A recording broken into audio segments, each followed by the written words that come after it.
Hello, good morning students. I hope आप लोग अच्छे होंगे। एंड आज हम जो पढ़ेंगे that is 11th class chemistry. आपका चैप्टर चल रहा है सेकंड, स्ट्रक्चर ऑफ एटम। और आज का टॉपिक आपका रहेगा ड्यूअल नेचर ऑफ लाइट। तो लास्ट वीडियो में जो हमने टॉपिक कवर किया था that is Planck's quantum theory. और हमने ये देखा था कि प्लांक्स जो है वो जिसने जो थ्योरी दी थी, आइंस्टाइन ने उसकी हेल्प की थी, उसमें हम लाइट का, रेडिएशंस का पार्टिकल नेचर मानते हैं।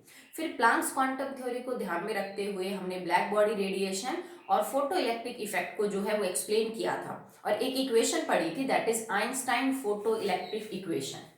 एक इक्वेशन की थी हमने, आइंस्टाइन फोटो इलेक्ट्रिक इक्वेशन।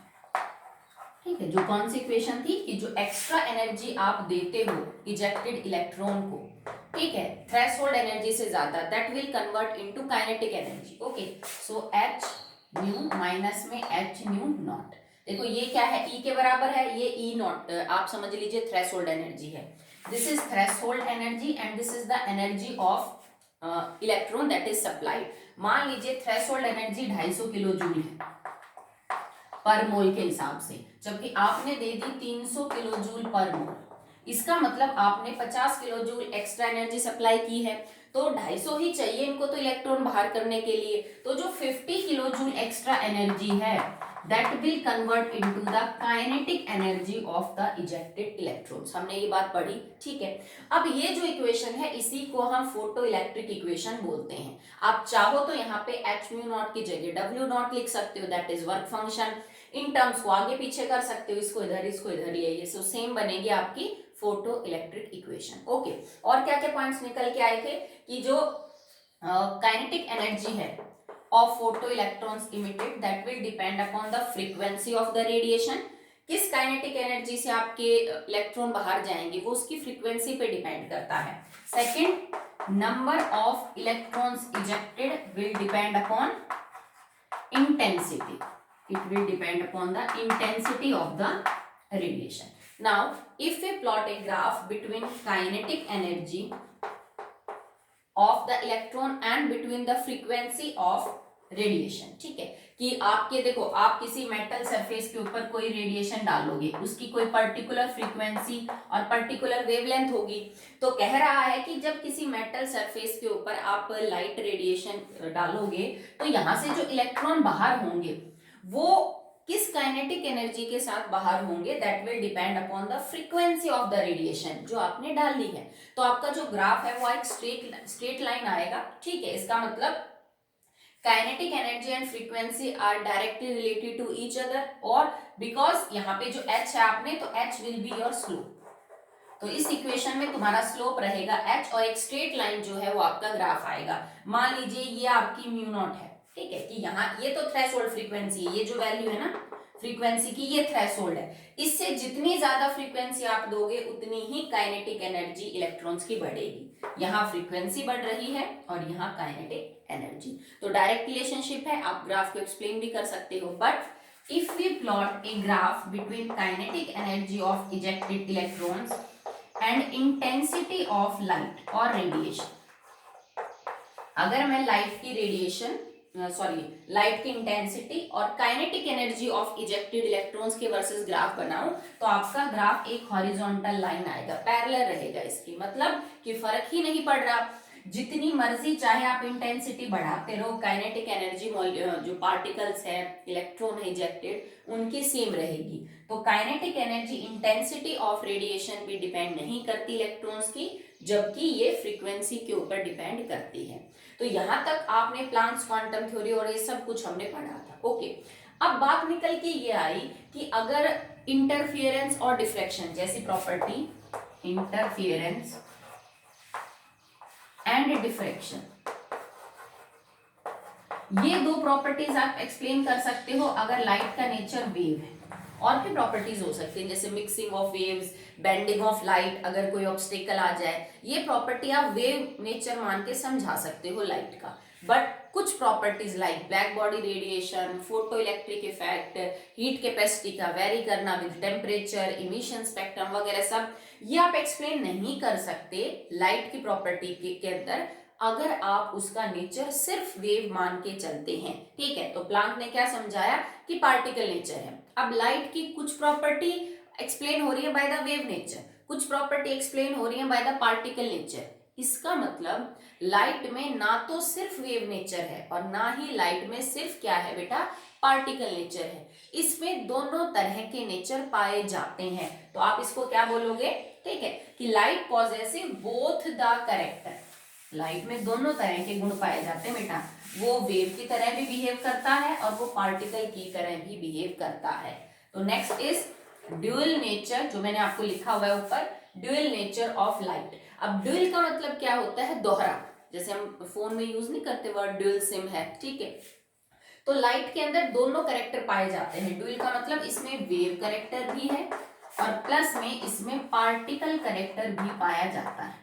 आप यूं समझ लीजिए जैसे चौक एक पार्टिकल है, तो ये यूं नहीं चलेगा, ये यूं चलेगा, है तो ये particle but it travel in the form of a wave. ठीक है, तो इसमें दोनों गुण हो गए, ये पार्टिकल भी है और ये क्या है बेटा, वेव भी होती है। ठीक है, फर्क होता है दोनों के अंदर, आप आगे जाके इनको पढ़ेंगे थोड़ा बहुत, बट लाइट के अंदर जो है वो दोनों प्रॉपर्टीज देखने को आपको मिलेंगी। And this was put forward bye Einstein. इसने इस बात को आइंस्टाइन ने आगे बढ़ाया था कि अगर सारी प्रॉपर्टी एक्सप्लेन नहीं हो रही है तो इसका मतलब आप दोनों कैरेक्टर देखेंगे लाइट के अंदर। few properties are explained by wave theory and few properties are explained by particle nature of the light. Okay, so now we have numericals based upon the equations that we have studied in Planck's quantum theory. तो Planck's quantum theory के ऊपर जो equations हैं उसके ऊपर numerical है, तो मैं भी समझा देती हूँ, फिर न्यूमेरिकल्स करेंगे। कौन कौन सी इक्वेशन यूज करेंगे हम, c is equal to new lambda, E is equal to h new, या फिर न्यू को खोल के लिखा जा सकता है, दैट इज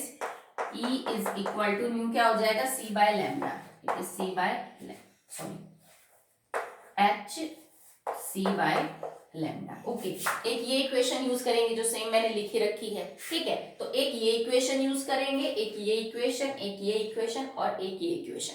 इसमें जो चीज इंपॉर्टेंट है वो है इसकी यूनिट्स। अगर आपने यूनिट्स के कन्वर्जन में गलती कर दी तो आपका न्यूमेरिकल गलत हो जाएगा। कैसे ध्यान रखना है, ये चीज तो मैं ऑलरेडी आपको बता चुकी हूँ कि जो c है इट इज 3 × 10⁸ मीटर पर सेकेंड। फ्रीक्वेंसी है, बिकॉज यहाँ हमने सेकंड लिया है तो फ्रीक्वेंसी की यूनिट मिलेंगी सेकंड इनवर्स, क्योंकि यहाँ तुम मीटर ले रहे हो तो लैम्डा यहाँ किस में मिलेगी आपको, मीटर में। अगर आपको मीटर के अलावा कोई भी यूनिट दे रखी है जो अक्सर दी मिलती है, नैनोमीटर, पिकोमीटर, एंगस्ट्रॉन, तो आप उसको मीटर में कन्वर्ट करिए। ठीक है, ये तो आपको कांस्टेंट है, लेना ही पड़ेगा। इस इक्वेशन में देखिए ये जो h की वैल्यू है ना, it is 6.626 × 10⁻⁻34 joule second.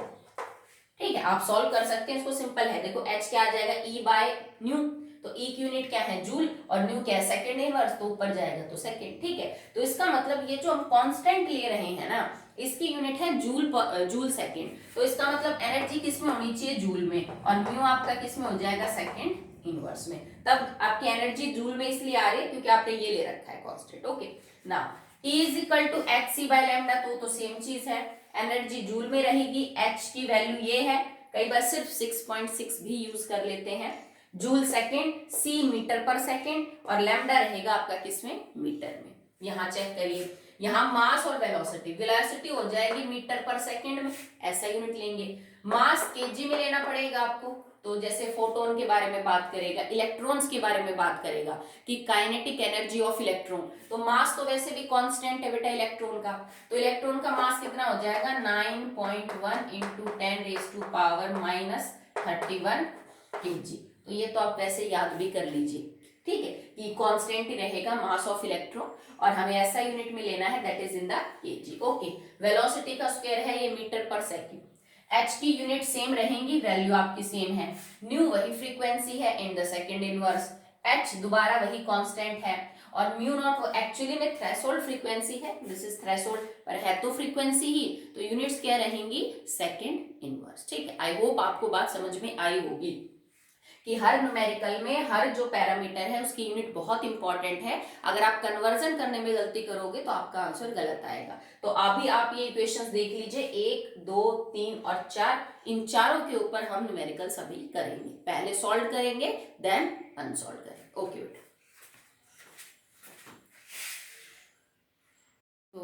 Now the first numerical in solve section is calculate the frequency and energy. तो आपको निकालना क्या है, न्यू निकालना है और एनर्जी, ये दोनों चीजें आपको निकालनी है। ऑफ अ फोटोन, एक फोटोन जिसकी वेवलेंथ है 6000 एंगस्ट्रॉम। तो आपको लैम्डा गिवन है दैट इज 6000 एंगस्ट्रॉम। तो सबसे पहले मैं इसको मीटर में कन्वर्ट कर लेती हूँ क्योंकि बाकी सब तो आपको लेना पड़ेगा ऐसा यूनिट में। तो लैम्डा हो जाएगा 6000 इंटू 10⁻⁻10 मीटर। कर लिया मैंने इसको मीटर में कन्वर्ट। अब आपको न्यू और ई निकालना है। तो सबसे पहले न्यू आप कैसे निकालेंगे बेटा, C is equal to nu lambda. इससे न्यू क्या हो जाएगा, it is equal to C by lambda. C क्या है 3 इंटू 10⁸ मीटर पर second and divided by lambda is 6000 multiply by 10⁻⁻10 metre. Metre से आपका मीटर कट जाएगा, आप इस चीज को सॉल्व कर लेंगे, ठीक है। तो ये बिल्कुल देखो अपॉन में है, तो जो भी आंसर आएगा आपका उसकी यूनिट आ जाएंगे सेकंड इनवर्स, और ये आपका न्यू निकल के आ जाएगा, सॉल्व कर लेंगे। एनर्जी निकालनी है, तो एनर्जी किसके बराबर है, एच न्यू।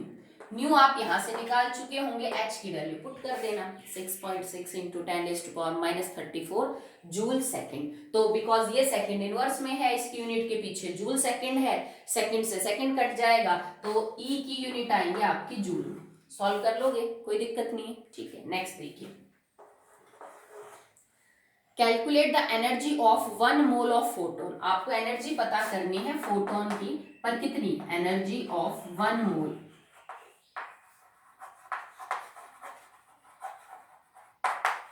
ठीक है, जिसकी आपको दे रखी है frequency 5 into 10⁻14 hertz. New is given 5 into 10⁻14 hertz. तो इसका मतलब मैं इसको ये लिख सकती हूँ 5 इंटू 10⁻14 सेकेंड इनवर्स, सेम है, ठीक है। तो अब आपको एनर्जी पता करनी है 1 मोल की। तो सबसे पहले आप क्या इक्वेशन यूज करेंगे, ये वाली, E is equal to H nu. तो E is equal to 6.6 into 10⁻⁻34 और न्यू के साथ आप इस चीज को रख दीजिए। सो 5 इंटू 10⁻14, ये तो एनर्जी आ गई, बट ये एनर्जी बेटा एक फोटोन की है। आपको याद होगा हमने इक्वेशन यूज की थी E is equal to N H nu, मतलब जितने ज्यादा आपके फोटोन होते जाएंगे n की वैल्यू वही होगी। तो ये तो एक फोटोन की जो है वो एनर्जी है।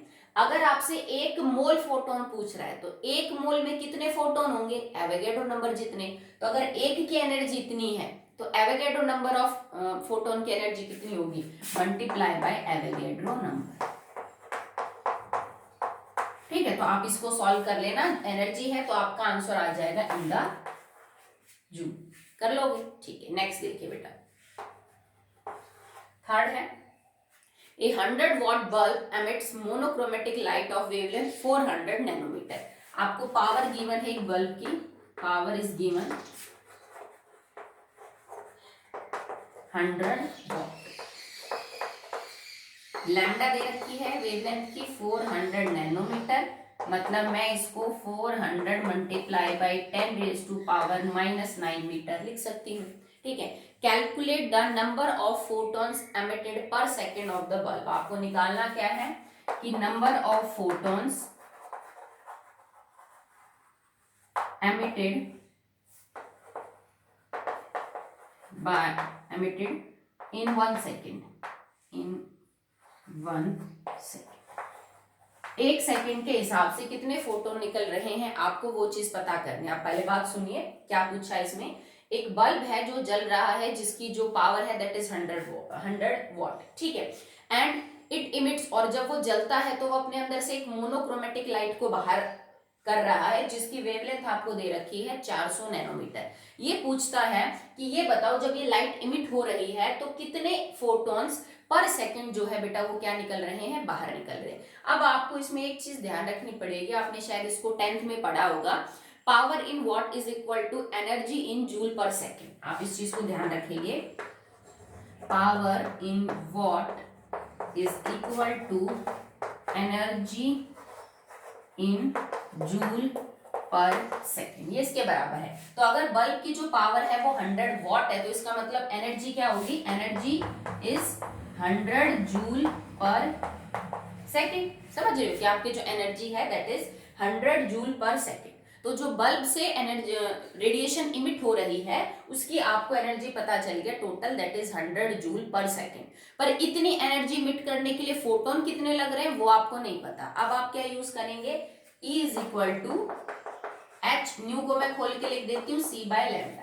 क्या सॉल्व किया, 6.6 10 raise to power -34 multiply by 3 into 10 raise to power 8 divided by lambda आपने ले रखा है, that is 400 into 10 raise to power -9 metre. Okay, तो इन सबको कट के जो आपका आंसर आएगा that comes out to be 4.969 into 10 raise to power 4.969 into 10 raise to power I think -19 joule.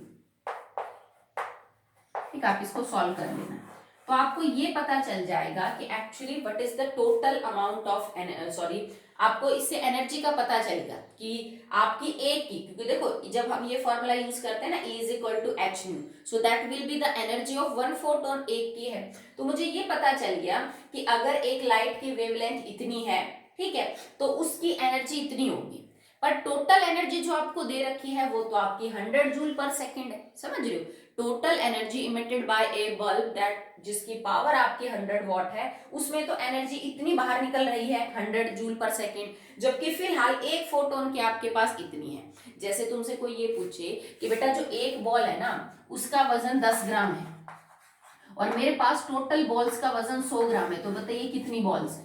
If one ball weights 10 ग्राम है तो टोटल मेरे पास कितनी बॉल होंगी जिनका 100 ग्राम वजन होगा। तो सिंपल आप क्या करोगे, 100 को 10 से भाग दे दोगे, 10 आंसर हो जाएगा। सेम चीज हमें यहाँ करनी है कि टोटल एनर्जी इतनी है, एक फोटोन की एनर्जी इतनी है, तो ये बताइए कि नंबर ऑफ फोटोन कितने हैं। तो आप इस चीज को कैसे सॉल्व करेंगे, यहाँ देखिए, नंबर ऑफ फोटोन निकालने के लिए आप 100 जो कि टोटल एनर्जी है उसको भाग दे देंगे 4.969 इंटू 10 रेज टू पावर -19 से। ठीक है, अब देखो इसके पीछे जो यूनिट है that is joule per second, इसके पीछे यूनिट आपकी क्या हो जाएगी, जूल हो जाएंगी। ठीक है, तो फिर आपसे पर सेकेंड ही पूछा गया कि कितने इलेक्ट्रॉन्स बाहर निकलेंगे पर सेकेंड, तो जूल से जूल कटने के बाद ये जो आपका आंसर आएगा ये पर सेकेंड में ही निकल के आएगा कि एक सेकेंड के हिसाब से इतने जो हैं वो निकल रहे हैं। आंसर आएगा 2.012 into 10 raise to power 20 photons per second.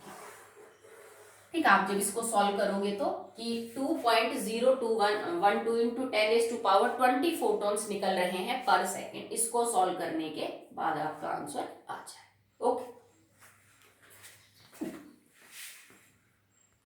Fourth numerical in solve category is calculate the kinetic energy of the ejected electrons. आपको पता करना है अबाउट द काइनेटिक एनर्जी क्या होगी इजेक्टेड इलेक्ट्रॉन की when yellow light of frequency, आपको frequency दे रखी है 5.2 into 10 raise to power 14 second inverse, ये आपको फ्रीक्वेंसी दे रखी है। Okay, on the surface of potassium metal, potassium metal पे इस फ्रीक्वेंसी की लाइट गिर रही है। आप ये बताओ कि कितनी काइनेटिक एनर्जी के साथ इलेक्ट्रॉन बाहर निकलेंगे if threshold frequency for potassium, आपको न्यू नॉट भी दे रखा है। Threshold frequency is 5 into 10 raise to power 40 second inverse. Threshold दे रखी है, जितनी हम सप्लाई कर रहे हैं फ्रीक्वेंसी वो दे रखी है, काइनेटिक एनर्जी बतानी है। तो फॉर्मूला क्या यूज करेंगे, kinetic energy is equal to H mu minus में एच म्यू नॉट। सिंपल है, ये आपको निकालना है। इसको आप कैसे सॉल्व करेंगे, 6.6 into 10 raise to power -34 multiply by mu क्या है हमारे पास, ये 5.2 into 10 raise to power 14 minus में 6.6 into 10 raise to power -34 and multiply by 5 into 10 raise to power 14। ठीक है, आप इस चीज को सॉल्व कर लीजिएगा, जो आपका आंसर आएगा वो आपकी काइनेटिक एनर्जी होगी। देखो यूनिट्स की अगर आप बात करें तो काइनेटिक एनर्जी का आंसर यहाँ पे आप आएगा इन द जूल। आप यहाँ पे इसको जूल के अंदर निकाल लेंगे, सिंपल है। ठीक है, कोई दिक्कत वाली बात नहीं है। नेक्स्ट देखिए, the fifth numerical, when electromagnetic radiation of wavelength 300 nanometer falls on the surface of sodium। अब वेवलेंथ है 300 नैनोमीटर, सोडियम मेटल के ऊपर ये गिर रही है, तो सबसे पहले इसको कन्वर्ट कर लेते हैं into 300 multiply by 10 raise to power 9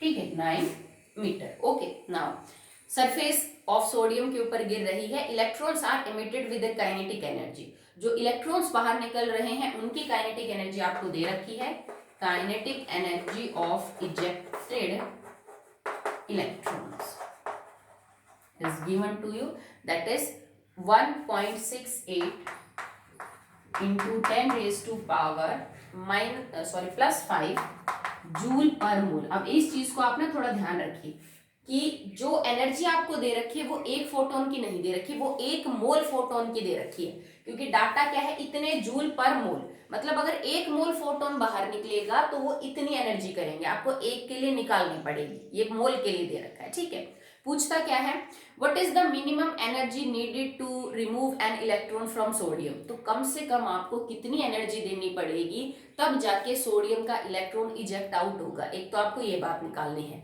what is the minimum wavelength that will cause a photo electrons to be emitted, और आप जो रेडिएशन डाल रहे हैं ना उसकी कम से कम कितनी वेवलेंथ होनी चाहिए तब जाके इलेक्ट्रॉन बाहर निकलेगा, क्योंकि थ्रेशोल्ड फ्रीक्वेंसी वो फ्रीक्वेंसी है जिससे नीचे इलेक्ट्रॉन नहीं निकलता। तो अगर मुझे थ्रेशोल्ड फ्रीक्वेंसी पता चल जाएगी तो मैं उससे लैम्डा निकाल लूंगी, सिंपल सी बात है। ठीक है, तो पहले हमें वो एनर्जी निकालनी है मिनिमम जो रिक्वायर्ड है, फिर हमें वेवलेंथ जो है वो निकालनी है। सबसे पहले आप एनर्जी निकालो जिसकी उस लाइट की रेडिएशन की जिसकी वेवलेंथ 300 नैनोमीटर है। So now the energy of radiation it is H C by lambda, इसको खोल के हम लिख देंगे। ठीक है, एक्चुअली में फोटोन की समझ लीजिए, एनर्जी ऑफ रेडिएशन के बाद it is the energy of photon of radiation जिसके अंदर वेवलेंथ आपको 300 नैनोमीटर दे रखी है। ठीक है, सिंपल है, एनर्जी ऑफ फोटोन जिसके ऊपर रेडिएशन डल रही है कितनी, दैट इज 300 नैनोमीटर। आपने इसको सॉल्व किया, 6.6 into 10⁻⁻34 multiply by 3 into 10⁻8 and divided bye 300 multiply bye 10⁻⁻9। तो इसको सॉल्व करने के बाद आपको ये पता चल जाएगा कि जो आपका आंसर निकल के आएगा that is actually energy of a photon of radiation जिसकी वेवलेंथ जो है वो 300 नैनोमीटर है। ठीक है, तो इसको सॉल्व करने के बाद आपका आंसर आएगा 6.626 इंटू 10⁻⁻, दैट इज 19 जूल। ठीक है, सॉल्व कर लिया आपने। अब energy of 1 mole of photon जो है वो आपको पता करनी है, क्यों, क्योंकि जो काइनेटिक एनर्जी आपको दे रखी है वो पर मोल के हिसाब से दे रखी है, तो ये एनर्जी एक फोटोन की निकल के आई। So now for 1 mole of photon, 1 mole photon के लिए आप क्या करेंगे, 6.626 into 10⁻⁻19 multiply by 6.022 into 10⁻23 joule. या आपने 1 मोल इलेक्ट्रॉन्स 1 मोल फोटोन जो है उनकी एनर्जी को आपने निकाल लिया। अब आपको पता क्या करना है कि what should be the minimum energy जो आप दोगे, तो आप ये इक्वेशन यूज करोगे, ये वाली। ठीक है, कि kinetic energy is equal to H nu minus में एच न्यू नॉट, इसको मैं एनर्जी लिख सकती हूँ और ये मेरी थ्रेशोल्ड एनर्जी है, समझ रहे हो। ठीक है, तो इसका मतलब kinetic energy of electrons is equal to E minus में ई नॉट। ई नॉट वो एनर्जी है बेटा जो आपको देनी पड़ेगी तब जाके आपके जो इलेक्ट्रॉन्स है वो क्या होंगे, इजेक्ट आउट होंगे, और ई वो एनर्जी होती है दैट इज सप्लाइड। ओके, आपको निकालना क्या है कि what is the minimum energy that is required. तो बेटा मिनिमम एनर्जी तो यही होती है क्योंकि इसमें मिनिमम फ्रीक्वेंसी है, तो हमें ई नॉट पता करना है। क्या ये आपको दे रखा है डायरेक्टली काइनेटिक एनर्जी ये वाली, और ये जूल पर मोल थी, दैट्स व्हाई मैंने एनर्जी को भी पर मोल कन्वर्ट किया। ओके, या फिर आप उल्टा कर सकते थे कि काइनेटिक एनर्जी को कन्वर्ट कर लेते एक फोटोन के हिसाब से। सो आपको काइनेटिक एनर्जी पता है, आपको ई पता चल गया फ्रॉम दिस। इसको सॉल्व करने के बाद आपको ई नॉट निकालना है, तो इसमें से अगर आप सॉल्व करेंगे तो ई नॉट जो है वो आपका किसके बराबर हो जाएगा, it is E not is equal to E minus में के ई। ठीक है, जो ई नॉट है that is equal to E minus में के। ओके, सो ई की वैल्यू आप पुट कर दीजिए, 6.626 into 10 raised to power minus 19 multiply by 6.022 into 10 raised to power 23 और इसमें से हम माइनस कर देंगे kinetic energy 1.68 into 10 raised to power 5।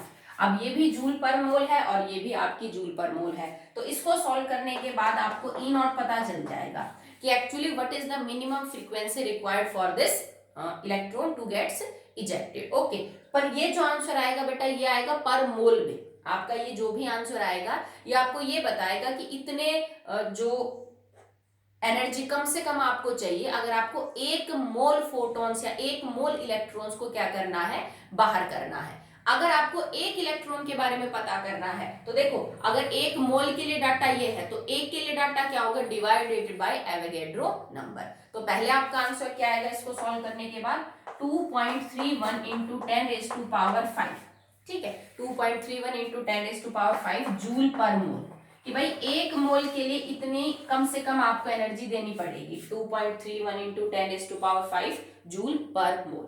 अगर आपको ये चीज पता करनी है फॉर 1 इलेक्ट्रॉन कि 1 इलेक्ट्रॉन के लिए कितनी चाहिए, so E nought for 1 electron is equal to 2.31 into 10 raised to power 5 divided by 6.022 into 10 raised to power 23। ठीक है, तो आपको ये पता चल जाएगा।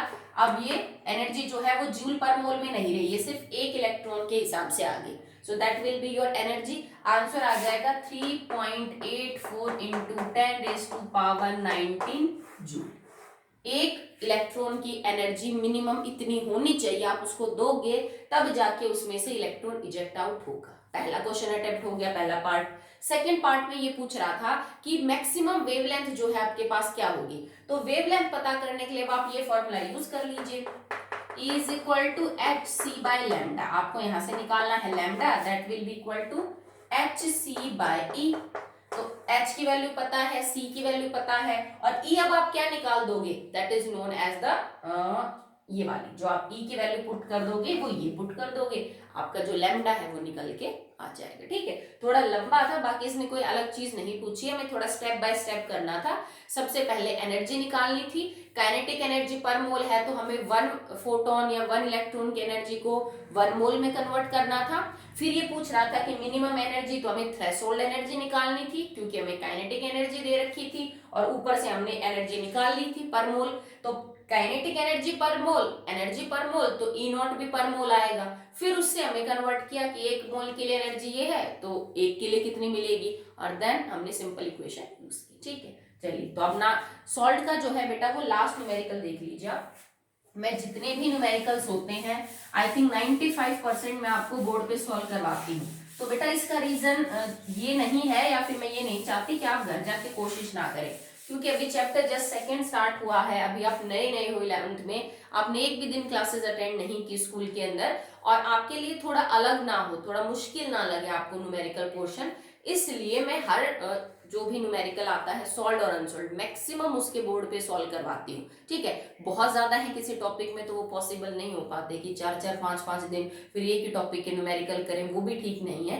तो जिसमें कम होते हैं मैं ज्यादातर आपके सॉल्व करवाती हूँ। तो इसका ये मतलब नहीं है कि मैंने सॉल्व करा, क्योंकि मैं कैलकुलेशन तो नहीं कर पाती, यहाँ पे बहुत टाइम लगेगा। आप सब अपनी कॉपी में फेयर में चाहे कितने भी सॉल्व हो और कितने भी अनसॉल्व हो, सारे के सारे न्यूमेरिकल सॉल्व करोगे, बिकॉज हार्डली 4 या 5 चैप्टर में न्यूमेरिकल्स हैं। एक के हम कर चुके हैं, सेकंड आपका चल रहा है, 2 या 3 चैप्टर में और न्यूमेरिकल है। सारा न्यूमेरिकल बेस्ड नहीं होता, जैसे हमने 10th में भी पढ़ा था, बस एक पीएच के ऊपर न्यूमेरिकल थे, बाकी नहीं थे।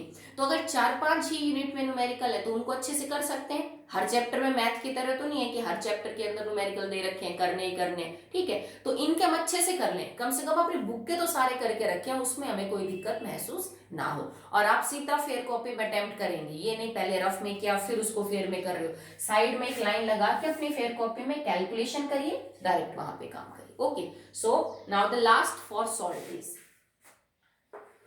ठीक है, लास्ट क्वेश्चन है 6th। थ्रेशोल्ड फ्रीक्वेंसी आपको दे रखी है, मतलब न्यू नॉट आपको गिवन है, it is equal to 7 into 10 raised to power 14 second inverse दे रखा है आपको। कैलकुलेट काइनेटिक एनर्जी, आपको काइनेटिक एनर्जी निकालनी है। ओके, एंड फ्रीक्वेंसी भी दे रखा है आपको, न्यू भी दे रखा है 1 × 10⁻⁵ सेकेंड इनवर्स।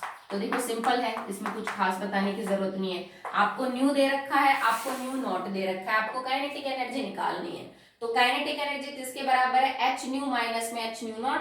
एच की वैल्यू आपको पता है, न्यू दे रखा है, न्यू नॉट दे रखा है, निकाल लोगे, कोई दिक्कत नहीं, ठीक है। तो now we are moving to unsolved numericals. अब हम अनसॉल्व करेंगे।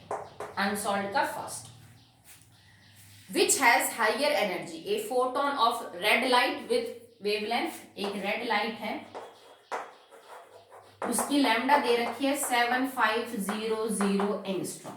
एंड नेक्स्ट एक फोटोन है ग्रीन लाइट, ग्रीन लाइट के अंदर एक फोटोन है जिसकी वेवलेंथ आपको गिवन है 5250 एंगस्ट्रॉम, ठीक है। तो आपको ये दो डाटा दे रखे हैं। कह रहा है कि एनर्जी ज्यादा किसकी होगी, तो इस क्वेश्चन को आप दो तरह से अटेम्प्ट कर सकते हो। एक तो आप निकाल के दिखा सकते हो कि इसकी एनर्जी इतनी और इसकी इतनी है, फिर बता दो इसकी ज्यादा या कम। नहीं तो आप सिर्फ इस क्वेश्चन को देख के भी समझा सकते हो कि ज्यादा किसकी होगी। देखो बेटा, वेवलेंथ ज्यादा किसकी है, इसकी रेड वाली की, और ग्रीन वाली की कम है। अब एनर्जी का लैम्डा से क्या कनेक्शन है, energy is equal to H C by lambda, these are inversely proportional. Lambda is inversely proportional to energy. तो जिसका लैम्डा बड़ा उसकी एनर्जी कम, जिसकी एनर्जी कम जिसका लैम्डा छोटा उसकी एनर्जी ज्यादा। तो लैम्डा छोटा किसका है, इसका। तो green wavelength has higher energy. ऐसे भी कर सकते हो। अगर आपको एग्जैक्टली बताना ही है तो आप ये फॉर्मूला यूज करिए। एक बार रेड लाइट के लिए निकालने के लिए h मल्टीप्लाई बाय c, और इसको आप कन्वर्ट कर लेना मीटर में और सॉल्व कर दो। ग्रीन लाइट के लिए h c और लैम्डा यहां रख देना, इसको मीटर में कन्वर्ट कर देना। दोनों के लिए एनर्जी निकाल लो, चेक कर लो। Okay, second, in the ultraviolet region the atomic spectrum of hydrogen a line is obtained at 1026 angstrom। तो आपको कह रहा है कि एक लाइन है हाइड्रोजन के स्पेक्ट्रम में जो कि 1026 एंगस्ट्रॉम है। तो यूनिट से आपको पता चल रहा है that it is a wavelength. तो लैम्डा दे रखा है आपको, तो मैं इसको सीधा कन्वर्ट कर देती हूँ into 10⁻⁻10 metre. Okay, calculate the energy of photon of this wavelength. आपको इस वेवलेंथ, बाद में इसने बता दिया, इस वेवलेंथ की एनर्जी, फोटोन की एनर्जी निकालनी है। तो देखो सिंपल फॉर्मूला है, E is equal to H C by lambda. H पता है, सी पता है, कांस्टेंट है दोनों। एनर्जी निकालनी है, लैम्डा आपको दे रखा है, सब कुछ गिवन है, कर लोगे।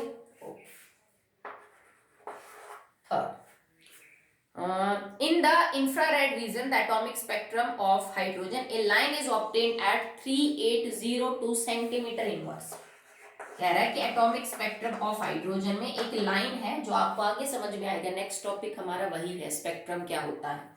3802 सेंटीमीटर। अब इसकी यूनिट से चेक करो, तुम्हें दे क्या रखा है। ये फ्रीक्वेंसी नहीं हो सकती, ठीक है, ये वेवलेंथ नहीं हो सकती, because unit is in the inverse. Centimetre होता है और फ्रीक्वेंसी होती है, बट इनवर्स है तो नहीं हो सकती, ठीक है। ये एनर्जी नहीं हो सकती, ये काइनेटिक एनर्जी नहीं हो सकती। तो ये दे क्या रखा है आपको, ये टाइम पीरियड नहीं हो सकता आपका। Actually this is wave number, जो हमने पढ़ा था, ये वेव नंबर है। क्योंकि वेव नंबर क्या होता है, wave number is equal to 1/λ। तो लैम्डा एक लेंथ है, तो इसकी यूनिट हो जाती है length inverse, that's why it is centimetre inverse. तो सबसे पहले mu nought is equal to 1/λ। तो ये आपको दे रखा है, it is 3802 is equal to 1/λ। आप इससे लैम्डा निकाल लोगे, यहां से जो लैम्डा निकल के आएगा 1/3802, वो आपका सेंटीमीटर में आएगा। पहले हम क्या करेंगे, उसको मीटर में कन्वर्ट कर लेंगे, ठीक है। मीटर में कन्वर्ट करने के बाद आपसे पूछता क्या है, एनर्जी। तो देखो अब यहां से लैम्डा निकल के आ जाएगा, सेंटीमीटर में आएगा, मीटर में कन्वर्ट कर लेंगे। तो लैम्डा पता है, सी पता है, एच पता है, आप क्या निकाल लोगे, एनर्जी निकाल लोगे। सिंपल है। ओके, नेक्स्ट देखिए। The next numerical is fifth. What is the ratio between the energy of two radiations? दो एनर्जी, दो वेवलेंथ्स दे रखी हैं आपको, उनकी एनर्जी के बीच में रेशियो बताइए।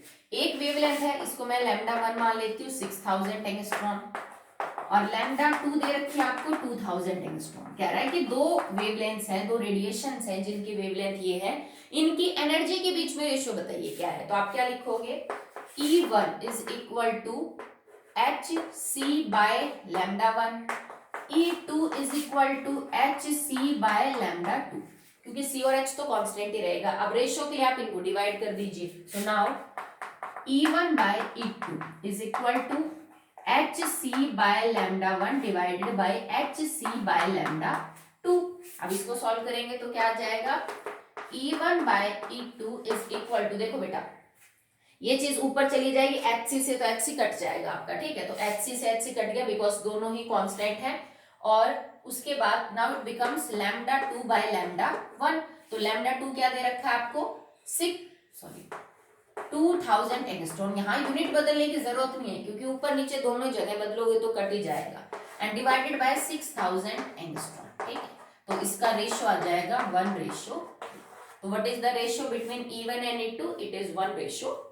ओके, समझ आया, ठीक है। चलिए नेक्स्ट न्यूमेरिकल देखिए। अब मैंने एक बीच में छोटा है दैट इज 4th, वो आप कर लेना। मैंने 2 या 3 न्यूमेरिकल बेटा आपके लिए छोटे हैं सॉल्व अनसॉल्व में, वो सारे बिल्कुल सेम टाइप के हैं, वही इक्वेशन पे बेस्ड है, तो वो आप कर लेना। अभी मैं लास्ट करवा देती हूँ आपको, वो 7th है आपका अनसॉल्व का। Calculate the wavelength of a photon, आपको लैम्डा निकालनी है स्पेशली इन द एंगस्ट्रॉन। ये आपको बता रखा है कि आप इसको एंगस्ट्रॉन में ही निकालिए। ओके, तो पहले मीटर में निकाल लो, उसके बाद एंगस्ट्रॉन में कन्वर्ट कर देना। जिसकी एनर्जी आपको दे रखी है 1 इलेक्ट्रॉन वोल्ट। अब देखो बिकॉज बाकी सारे जो H वगैरह की वैल्यू जूल में है, ये तुम इलेक्ट्रॉन वोल्ट में लोगे तो उसको जूल में कन्वर्ट कर दो।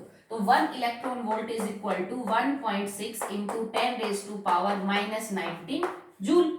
एनर्जी आपको पता चल गई, आपको लैम्डा निकालनी है। क्या इक्वेशन यूज करेंगे, E is equal to H C by lambda. Energy joule में दे रखी है, H की यूनिट आपको पता है, वैल्यू पता है जूल सेकेंड, ये आपको पता है 3 इंटू 10⁸ मीटर पर सेकेंड। लैम्डा निकल जाएगी। इस सबको सॉल्व करने के बाद जो लैम्डा निकल के आएगी वो आपकी मीटर में होगी क्योंकि बाकी यूनिट्स में मीटर है। अब आपको एंगस्ट्रॉन में ही आंसर निकालना है, तो क्या पैरामीटर यूज करेंगे, 1 angstrom is equal to 10⁻⁻10 metre. बस ये वाला चीज यूज कर लेना। जो आंसर आपका मीटर में निकल के आए उसको एंगस्ट्रॉन में आपको कन्वर्ट करना है। ओके, सो मैंने आई थिंक आपको नहीं तो 10 या 12 सॉल्व करवा दी, 1-2 आपके लिए बचते हैं, उनको आप घर जाके जो है वो सॉल्व कर लेना और फिर कॉपी में अच्छे से इसको अटेम्प्ट करना। ओके बेटा।